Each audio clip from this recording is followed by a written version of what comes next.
Salut à toi et bienvenue dans cet épisode 41 de On Mind Partage de Coach, le podcast des coachs inspirants.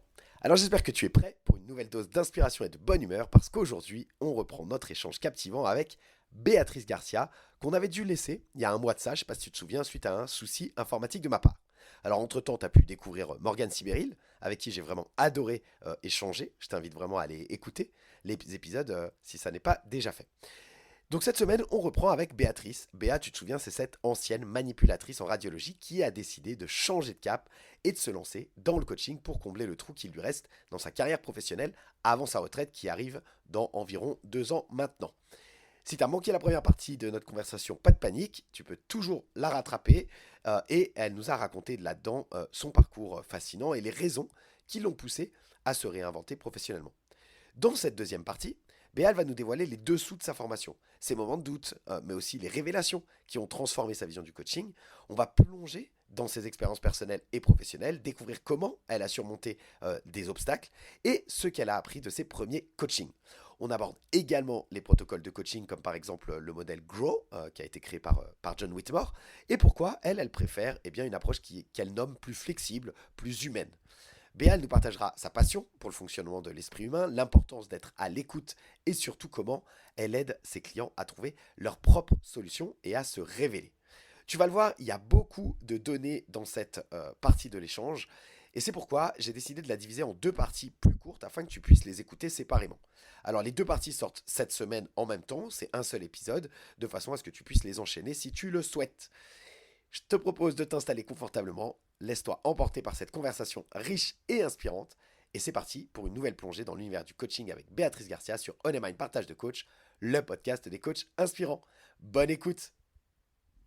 Qu'est-ce qui a déclenché le fait que tu te dises je vais aller me former? Euh, alors, moi, pour moi, j'ai envie de te dire, c'est un enchaînement de petites choses, en fait. Moi qui suis déjà comme ça, avec cette attirance pour aller vers l'autre, en fait. Et donc, voilà, moi, au début, c'est ça. Je disais, ben, ouais, tiens, je pourrais faire pour accompagner, pour aider les gens à se dépatouiller pour les rendez-vous, tout ça, parce que des fois, ils ne savent pas, c'est des personnes âgées et tout. Voilà. Et puis, voilà, puis après je me renseigne donc sur le coaching, je discute avec cette infirmière, je me renseigne sur l'école, puis et puis moi quand il y a quelque chose qui m'intéresse, je me renseigne partout. C'est-à-dire je peux passer des heures sur internet, voir ce qui se fait, machin. Donc voilà comment je m'y prends. Et puis, après, moi j'étais très, comment te dire? Dans l'accompagnement, au début, quand j'ai commencé la formation en coaching, mon mon idée, c'était elle y est toujours un petit peu, mais c'était mon idée première, ça, en fait.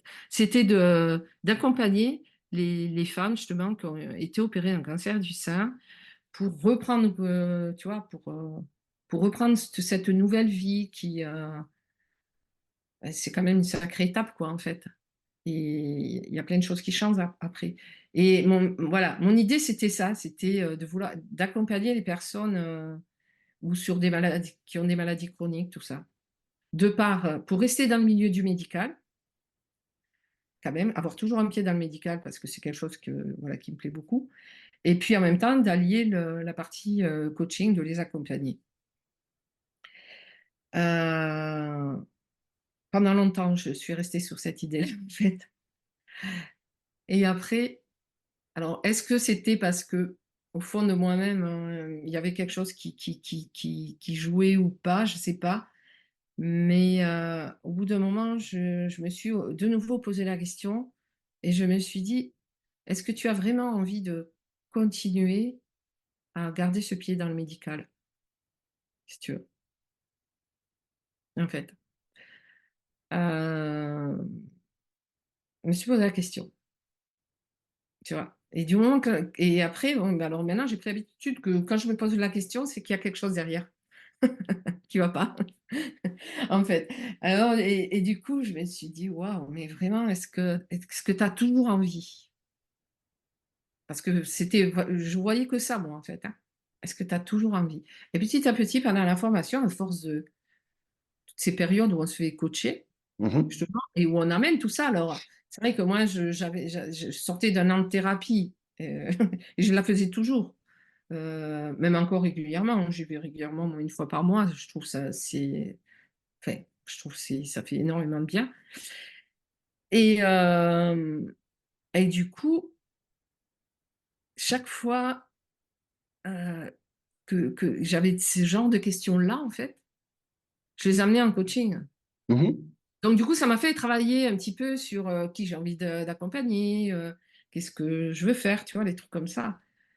Et puis, finalement, ma cible, comme on appelle, Mhm. elle a un petit peu changé. Enfin, ma vision a un petit peu changé. Alors, tu vois, quand tu me demandais le déclic, pour moi, il n'y a pas eu un gros déclic parce que, j'ai l'impression que, mais ça aussi, c'est avec la formation. Tu sais, quand on dit les questions ouvertes. Ouais. Et alors au début, les questions ouvertes, effectivement, je me dis: «Mais c'est quoi ces questions ouvertes?» C'est au début, on dit questions fermées, questions ouvertes, voilà, OK. Et après, en réfléchissant bien, je me suis aperçue que j'ai toujours posé des questions ouvertes quand je bossais. Dans le sens où, c'est après, tu vois, tu réfléchis, et tu fais plein de liens. Dans le sens où, on me reprochait de passer trop de temps avec les patients. Et voilà, je discutais un petit peu avec les patients parce que le patient, il, tu sens qu'il a envie de parler, quoi, en fait. Enfin, moi, je le sentais. Et et du coup, et je leur posais toujours la question, je dis: «Mais, pourquoi on fait ç heu qu'est-ce qui vous a soit qu'est-ce qui vous arrive? Pour quelle raison vous faites cette radio?» Voilà. Et du coup, ce sont des questions ouvertes. Et donc quand tu poses, la question à un patient comme ça, il va tout te raconter. Voilà. Et le plus rigolo, c'est les enfants. On dit, quand ils sortaient de l'école, qu'ils étaient tombés, tu leur dis: «Alors qu'est-ce qui t'est arrivé?» Alors là, tu t'attends à ce que ils te répondent, «Je suis tombé».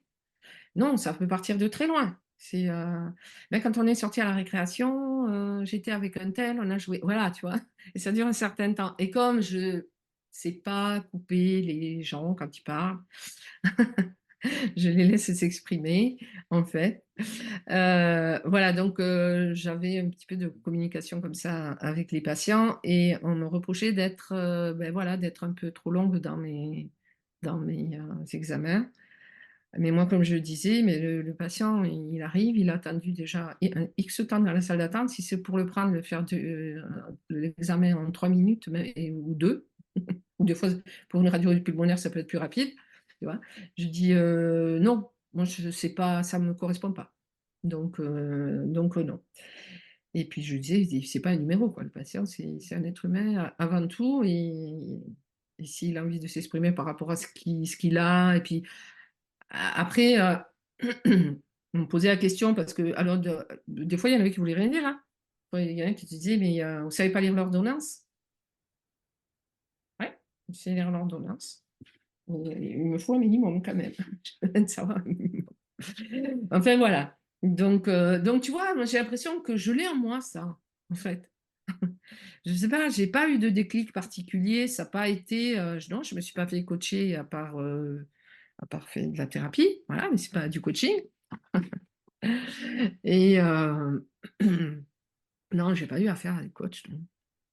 Ouais, est-ce que ça fait pas, comme tu dis, tu avais l'habitude, tu posais des questions ouvertes naturellement, ça faisait Ouais. partie de toi, quoi. Mais maintenant, aujourd'hui, avec le recul de la formation, avec les séances que tu as pu suivre, dont tu as pu bénéficier pendant la formation ou après auprès de certains coachs, tu l'as dit, ça t'a permis aussi de travailler un peu plus ta cible, d'affiner, etc. Aujourd'hui, qu'est-ce que tu mettrais qu'est-ce qui te plaît dans le coaching? Alors dans le coaching, qu'est-ce qui me plaît? Ah ah! Bonne question. Qu'est-ce qui me plaît dans le coaching? Ben, je vais même préciser, tu sais, par rapport à ce que tu as dit tout à l'heure, quand tu parlais naturopathie et puis coaching. Et Ouais, puis, mon interprétation, tu m'arrêtes hein, si je me trompe, ouais. mais ce côté très terre à terre, très cartésien, tu as dit je crois ce que je vois, etc. font que tu t'es orienté plutôt vers le coaching que tu ne connaissais pas, parce que tu étais pas encore prête à accepter certaines choses au niveau de la naturopathie. Et donc, des détracteurs facilement pourraient te dire: «Mais le coaching, bah, c'est très éphémère, il y a rien de palpable, on ne sait pas, on ne connaît pas, tout le monde peut se dire coach parce que c'est pas un mot protégé», Mmh. et cetera, et cetera. Dans le sens où c'est pas cartésien aux yeux Ouais. d'une certaine population. C'est pour ça que je te demande qu'est-ce qui t'intéresse dans le coaching? Qu'est-ce qui te plaît? Qu'est-ce qui fait qu'aujourd'hui, tu aimes le coaching et que tu y crois? Mmh. Ouais, qu'est-ce qui m'attire dans le coaching? Mais en fait, dans le coaching, ce qui m'attire, c'est, le fonctionnement de l'humain. Parce que jusqu'à présent, si tu veux, dans mon métier de manip, ce qui m'intéressait aussi, c'était de voir au travers de l'humain, en fait. Parce que moi, la personne, je la voyais je rigole chaque fois que je dis ça, mais je la voyais rentrer d'un côté, elle était habillée, je la récupérais de l'autre côté, elle était en petite tenue et quand je la regardais sur mon écran, je voyais je voyais un squelette, des organes, enfin voilà et j'ai eu cette vision et ça après voilà, mais moi comme j'étais passionnée un petit peu par ce corps humain, comment il fonctionnait, tout ça, tu vois? Même mécaniquement, parce que le squelette, après c'est de la mécanique. Donc voilà, donc je pense avoir exploré tout ce côté-là, en fait. Et après, il y a tout le côté, qu'on connaît pas trop, c'est-à-dire un petit peu la psyché, quoi, en fait. Tout ce fonctionnement-là qu'on ne peut pas voir à l'œil nu. Sauf maintenant si tu fais, avec l'imagerie, tout ce qui est IRM, tout ça, tu peux, dans les systèmes de recherche, quand, ils font des recherches sur le cerveau, voilà, ils font des examens sous IRM pour, savoir comment quand la personne tu lui poses telle question, quelle zone, voilà, va fonctionner tout ça. Bon, mais ça c'est j'étais pas dans ce domaine-là, mais ça m'aurait plu aussi, tu vois? Ça m'aurait plu. Mais il y a plein de choses qui m'auraient plu de faire. Mais bon, peut-être dans une autre vie. Et du coup, voilà, c'est tout ce côté-là de voir on fonctionne tous différemment, on a tous des pensées différentes pour même, ça c'est énorme parce que des fois on se rend pas compte, mais, heu, parce qu'on s'imagine pas enfin quand on travaille pas sur l'humain comme ça, sur comment il peut penser, comment il peut réfléchir et tout ça, je le vois maintenant autour de moi, en fait et je me dis: «Ouais, mais parce qu'ils ont pas compris leur truc là». Je le vois autour de moi, mais pour un même sujet, on peut avoir des visions différentes, des réactions différentes, tout ça et bon là, maintenant, je le comprends. Et c'est OK. Quelqu'un va me dire: «C'est noir», même si c'est bleu, c'est OK s'il voit noir. OK. Moi, je peux lui dire que c'est bleu, mais s'il insiste pour que c'est noir, ben, c'est noir. Mais avant, j'étais pas du tout comme ça et je vois plein de gens comme ça autour de moi qui disent: «Mais non, nanani», voilà.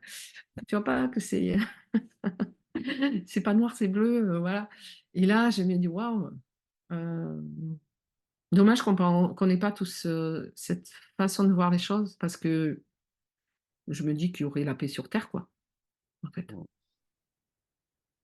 OK. C'est, tu vois, quand je pense, certaines façons de voir quand tu fais un peu de PNL, tout ça, tu te dis: «Waouh, mais c'est» ou de la CNV, tu te dis: «Mais si tout le monde fonctionnait comme ça, il y aurait plus de conflits, ça serait génial». Bon, l'espoir, c'est qu'on y arrive un jour, mais je ne sais pas. C'est tellement énorme, hein. C'est tellement énorme. Alors ce qui m'attire, voilà, dans le coaching, c'est ça, c'est d'être à l'écoute. J'aime bien être à l'écoute, hem, d'être à l'écoute, des gens, en fait. J'aime bien écouter les gens parler, en fait. Ça, c'est un truc que j'aime beaucoup. Leur laisser l'espace de parole, poser des mots sur des mots, en fait. Peu quel que soit, les mots, quand je mon MOT, MA et MOAX, hein. AUX. Ouais, ouais, Ça peut être simplement parler d'une difficulté, tout ça, mais et puis être là pour leur montrer qu'ils ont la solution. Moi, je l'ai pas la solution. Enfin, j'ai ma mienne, qui m'appartient et c'est là où c'est fort le coaching parce que, heu, jusqu'à présent, jusqu'avant que je fasse la formation, j'étais plutôt dans le sens où apporter une solution, en fait. Et après je comprends très bien que, ben, ma solution sera pas la tienne. Mmh mh. Et si je te force, ça va pas marcher, en fait. Une fois, j'ai sorti comme ça, pour expliquer un petit peu à une personne qui dit: «Oui, mais quand même, c'est bien d'avoir» j'ai dit: «Oui, mais allez, je te prends un exemple tout simple. J'ai si je te dis de porter une robe rouge et que tu portes jamais de robe et que tu portes que des pantalons, ce qui est un peu mon cas». Tu me rappelles robe rouge, je suis pas sûre que tu me vois. Mais mais voilà, j'ai dit: «Est-ce que tu vas la porter la robe rouge?» Pour moi, ça serait ma solution. Je te dis: «Ah beh, oui, mais moi pour sortir, pour, voilà, mais pour, si tu veux faire des rencontres, si tu ouais, OK, il faut mettre une robe rouge. Est-ce que tu vas la mettre? Ou si tu la mets, est-ce que tu vas être à l'aise?» Tu vois? Et je dis: «Par contre, si c'est toi qui choisis ta tenue dans ta garde-robe, peut-être que ça sera mieux. Ça Plus va plus te adapté co» à toi, quoi. Ouais, ça va plus correspondre à ta personnalité, à ce que tu voilà, à ce que tu veux dégager. C'est ça le coaching, c'est te laisser, faire, trouver ta propre solution en fait, ta propre, façon de faire. Je peux t'amener faire un pas de côté. Par exemple, dans ta garde-robe, si tu ouvres toujours, si tu as une armoire à 2 portes coulissantes, bah, si tu as l'habitude de t'ouvrir toujours la même porte, je peux te montrer qu'il y en a une autre à faire voilà, qu'il y en a une autre à côté et que peut-être, ouvre l'autre, peut-être il y a quelque chose dedans qui va t'interpeller et que tu vas pouvoir mettre pour sortir et pour faire une belle rencontre. Voilà. C'est toujours des petits, ouais, voilà. Pour moi, c'est ça que je trouve aussi intéressant, bah, c'est de laisser offrir un espace de parole à son client, son coaché ou sa coachée, voilà et l'amener là où elle a envie d'aller. Bon, je dis pas que c'est facile, pas facile, c'est pas facile, C'est un mais métier. voilà, c'est ça. C'est, ouais et puis faire découvrir. Alors moi, effectivement, j'ai un chemin de vie, hem, avec ce que j'ai traversé, ce que j'ai vécu et ce que j'ai découvert et moi, c'est ça que pardon, que j'aimerais, c'est, pouvoir faire, faire, vivre, heu, à des personnes, notamment des femmes, parce que moi je m'adresse, plus particulièrement aux femmes, à les amener à vivre ce que c'est difficile à transmettre par des mots, en fait. J'ai tou je souvent je réfléchis, je dis: «Mais comment tu peux, en fait, avec des mots, quels mots tu peux mettre dessus pour, faire comprendre et passer, ce que tu veux leur faire découvrir, en fait?» Ça, j'ai du mal, tu vois, à le communiquer. Donc je pense que j'arrive à le transmettre quand, je vais discuter avec la personne, mais j'arrive pas à mettre des mots dessus. Parce que c'est tellement fort, je sais pas, c'est, découvrir, autre chose, quoi, en fait. C'est comme si tu as une baguette magique, je sais pas, ou un rideau qui s'ouvre sur une autre vie, sur une autre enfin, tu es toi et en fait, tu es réellement toi. Alors bon, il y a des personnes, je dis pas que tout le monde, a besoin d'aller se reconnecter à son essence, hein, mais je suis sûre qu'il y en a beaucoup parce que j'en ai rencontré beaucoup, en fait.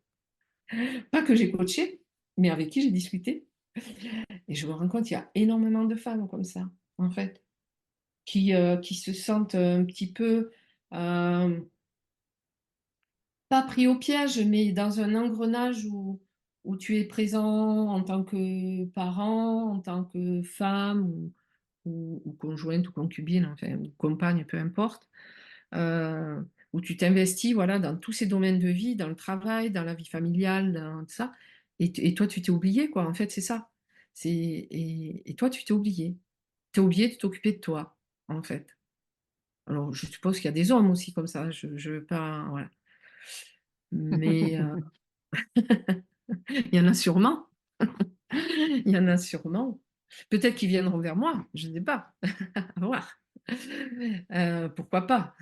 Mais voilà, c'est parce que, c'est un peu mon histoire, c'est un peu ce que j'ai vécu et quand je sais ce que j'ai découvert après, beh, j'ai envie qu'elles découvrent ça, ces femmes-là, en fait. Si elles en ont envie, hein, bien sûr. Et voilà, on a terminé la première partie de cet épisode numéro 41. Je te laisse aller écouter la suite, l'épisode 41 bis, afin d'avoir l'épisode dans son entier. Bonne écoute.